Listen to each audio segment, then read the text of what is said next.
மதுரை அருகே மின்சாரத்துறையினரின் அலட்சியத்தால் பரிதாபகரமான நிலையில் இருக்கும் மின்கம்பங்கள் மற்றும் மின் வயர்களால் அடிக்கடி விபத்துகள் நடப்பதாக குற்றச்சாட்டு எழுந்துள்ளது.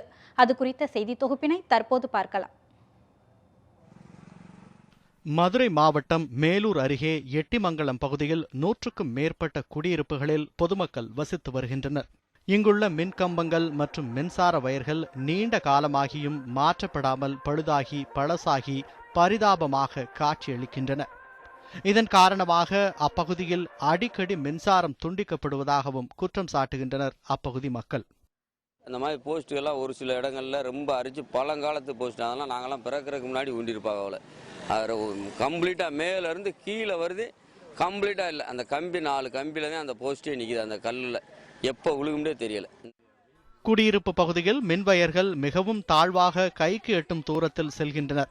இதனால் பொதுமக்கள் அச்சத்துடனே வசித்து வருவதாகவும், காற்று பலமாக அடிக்கும் பொழுது அவ்வப்போது மின்வயர்கள் அறுந்து விழுவதால் விபத்து உயிர்பலி ஏற்படுவதாகவும் தெரிவிக்கின்றனர்.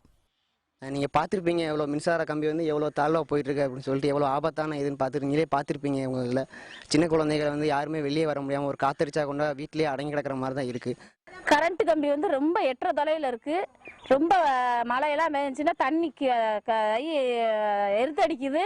எங்களால் ரொம்ப பயமா இருக்கு. சின்ன பிள்ளையெல்லாம் குச்சி வச்சாண்டா கீழே விழுகிற மாதிரி இருக்கு. காத்தடிச்சா தீப்பொறியா கொட்டுது.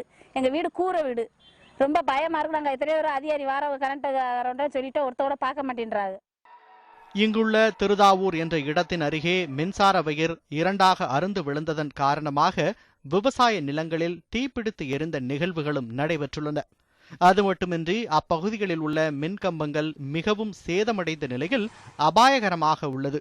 இதுகுறித்து அதிகாரிகளிடம் பல முறை புகார் அளித்தும் எந்தவித நடவடிக்கையும் எடுக்கவில்லை என தெரிவிக்கின்றனர் அப்பகுதி மக்கள். செய்தி பிரிவு நியூஸ் 7 தமிழ்.